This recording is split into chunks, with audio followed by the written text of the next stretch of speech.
জাতীয় ঐকমত্য কমিশনের সহসভাপতি অধ্যাপক আলী রিয়াজ বলেছেন, জুলাই সনদ বাস্তবায়নের জন্য জনগণের সম্মতি নিশ্চিত করতে রাজনৈতিক দলগুলো গণভোট আয়োজনে নীতিগতভাবে ঐকমত্যে পৌঁছেছে। রাজধানীর ফরেন সার্ভিস একাডেমিতে রাজনৈতিক দলগুলোর সাথে একটি বৈঠকের পর কমিশনের পক্ষ থেকে এই তথ্য জানানো হয়েছে। তবে গণভোটের সময়সূচি নিয়ে দলগুলোর মধ্যে এখনও মতভেদ বিদ্যমান। বিএনপি সহ কয়েকটি দল চায় জাতীয় নির্বাচনের দিনেই গণভোট অনুষ্ঠিত হোক। অন্যদিকে বাংলাদেশ জামাতি ইসলামী বলছে, জাতীয় নির্বাচনের আগেই দরকার গণভোট। এতে করে পরবর্তী সরকার ক্ষমতা গ্রহণের আগেই সনদটি বাস্তবায়নের জন্য কাজ শুরু করা যাবে। তবে জাতীয় নাগরিক পার্টি এনসিপি এখনও পরিষ্কারভাবে জানায়নি তারা নির্বাচনের আগে নাকি নির্বাচনের দিন গণভোট চায়। ঐকমত্য কমিশনের সদস্যরা বলছেন, গণভোট নির্বাচনের দিন অনুষ্ঠিত হলে ভোটাররা আলাদা ব্যালট পেপারে হ্যাঁ বা না ভোট দিয়ে জুলাই সনদকে সমর্থন করেন কিনা তা জানাবেন।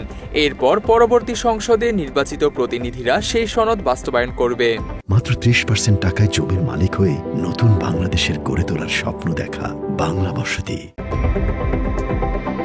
এই বিষয়ে বিএনপির স্থায়ী কমিটির সদস্য সালাউদ্দিন আহমদ বলেছেন, গণভোটের মাধ্যমে সনদটি সত্যিকারের জনসমর্থন আছে কিনা তা নিশ্চিত হওয়া যাবে।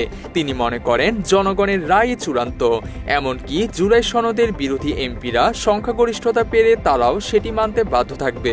তখন এই রায়টা রেফারেন্ডামের মাধ্যমে যখন আসবে, সুতরাং সেটা সবাই মানতে বাধ্য হবে। সালাউদ্দিন আরও বলেন, গণভোট আয়োজনের জন্য সংবিধান সংশোধনের প্রয়োজন নেই, কারণ হাইকোর্টের রায়ের মাধ্যমে গণভোট সম্পর্কিত 142 ধারাটি পুনঃপ্রতিষ্ঠিত হয়েছে।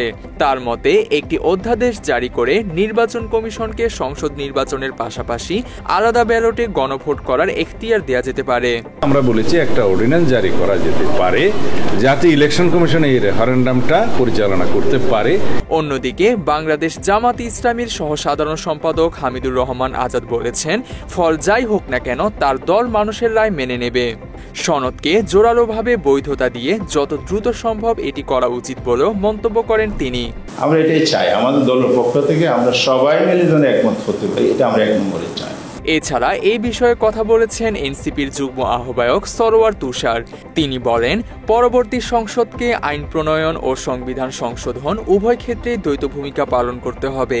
প্রধানমন্ত্রীর সময়কাল 2 মেয়াদে সীমাবদ্ধ রাখা, দ্বিকক্ষ বিশিষ্ট সংসদ গঠন কিংবা হাইকোর্ট বিভাগকে বিকেন্দ্রীকরণের মতো বিষয়গুলো শুধুমাত্র সংবিধানের সংশোধন এনে সম্ভব নয় বলেও উল্লেখ করেন তিনি। আগামী যে নির্বাচিত সভা, তারা একই সাথে গণপরিষদ এবং একই সাথে পার্লামেন্টের ভূমিকা পালন করবে। এই পরিস্থিতিতে জুলাই সনদ বাস্তবায়নের মাধ্যমে জুলাই গণ অভ্যুত্থানের আকাঙ্ক্ষা বাস্তবায়িত হবে, এমনটাই মনে করছেন রাজনৈতিক বিশ্লেষকরা।